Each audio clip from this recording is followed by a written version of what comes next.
Hi everyone! Welcome back, and for today's video, it's grocery day. Sabado pa nga talaga yung scheduled grocery natin, pero kailangan na namin lumabas kasi wala na kaming makain. Puro paan na lang talaga ng manok yung laman ng rep. Hindi naman pwedeng araw-araw paan ng manok yung ulam namin. Sa bahay nga, dalawa lang naman kami ni daddy kumakain ng paan ng manok kasi si Amber di siya kumakain. At ngayong araw nga, dito tayo sa may SNR mamimili ng ating mga stock sa bahay. Dati sa Landers kami nag-grocery, kaya lang simula nga nung tumaas yung gasolina, nag-decide na lang kami na dito mas malapit mamili, which is sa SNR. Kapag kasi kami sa Landers pa dumayo, magbabayad pa kami ng toll gate, tapos magpapagas ka pa kasi nga medyo malayo. At the same time, medyo mas mahal yung bilihin doon kaysa sa SNR. Although parehong store, marami din silang mga pa-perks like sa Landers kapag ka namili ka ng worth to 4,000 yata pataas, mayroon kayong discount sa gasolinahan. Pero yung gasolinahan doon mismo sa may store nila naka-place. Tapos marami rin silang pa-sale, minsan may pa-piso sale din sila. Sa SNR naman, once na member ka, meron din kayong discount sa may gasolinahan sa may Uni Oil. I think 4 pesos ang discount per liter. Pero take note na pareho silang membership warehouse store. Guys, tignan nyo si Amber, konting-konti na nga lang maghihiraman na kami ng damit. Yung suot niya na red na cardigan na yan, sa akin yan eh. Dapat ipamimigay ko yan, kaya lang super bet niya, kaya sabi niya, kanya na lang daw. Tapos habang naglalakad kami guys, may nakita kaming mga nagpapa-free taste dito. Kaya lang, ano siya, pork, kaya ayun, di kami nakapag-try. Tapos singit ko lang to guys, yung asawa ko, tignan nyo naman, para lang siyang high school, ano? Para bang estudyanteng kalalabas lang ng school, tapos sinundo ng tiyahin para isama sa pag-grocery. Titang-tita nga talaga yung peg ko dyan. Okay, dito nga kami nag-start sa may pinakadulong aisle ng SNR. So, gano'n kami mamili. Lagi namin una yung dulo papunta sa may harap para wala kaming mamiss na bawat Tapos ayan, naghahanap ako ng magandang pang-spray sa mga salamin. Mas easy kasi linisin yung mga glass surface kapag meron talagang specific na product na pang doon talaga. Pero guys, dito sa SNR, hindi rin naman namin napapamili lahat kamukha nung mga liit-liit. Kasi dito halos ang lalaki ng mga product nila eh. Para bang magbenta ka sa tindahan, ganun. Marami kasi silang wholesale dito. Katulad ng sardinas. So, may mga araw na gusto nating mag-ulam ng sardinas. Hindi ka makakabili dito ng pa-isa-isa, ganun.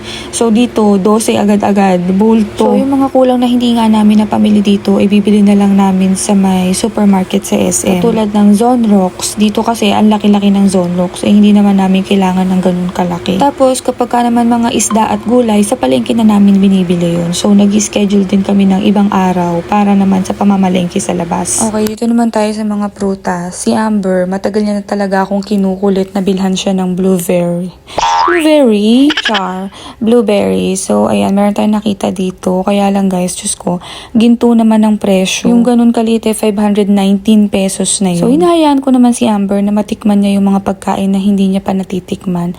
Nag-iisa-isa lang naman yung anak ko. Bakit hindi ko pa maibigay, diba? At hindi naman palagian ang pagbili sa kanya ng mga ganyan. Paminsan-minsan, pabayaan ko naman siyang makatikim ng mga medyo mahal. At nandito na nga tayo sa pinakamabigat na part ng pag-grocery. Ang bayaran time. At habang pauwi nga kami, ito namang si Daddy, tinatawagan niya yung kanyang pinsan. Bale, taga Bulacan sila, kaya lang oras na rin kasi to, kaya ayun, di siya natuloy.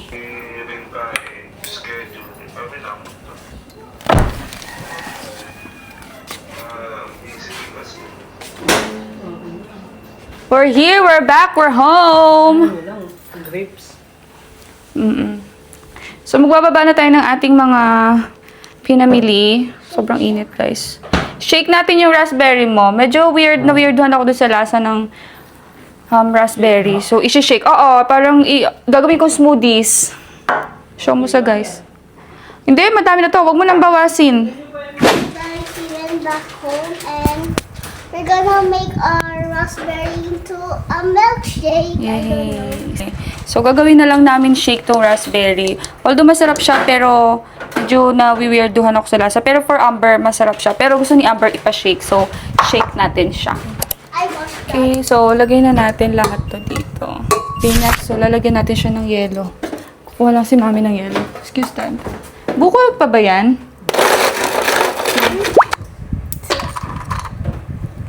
All of them. Konti-konti muna. Tapos siyang lasa. Taste it. The milk and the onti taste of raspberry. Guys! Ay, Sikan ako. berry. Oh no! Talsikan tayo. Oh my God. Sarap.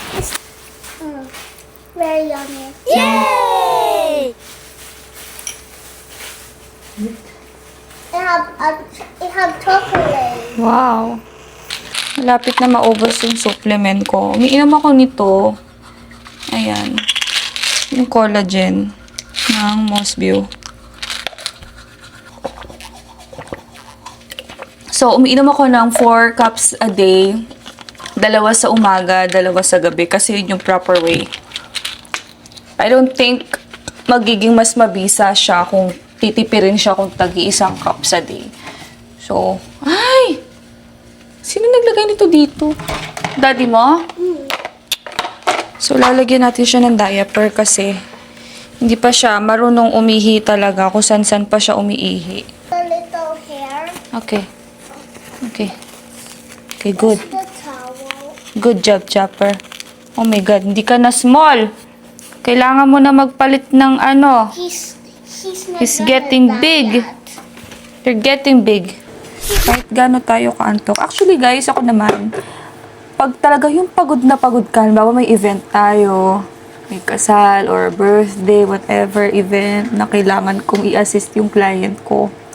Pag yung sobrang pagod na pagod ka, drain na drain ka maghapon, gihilamos na lang talaga ako ng muka.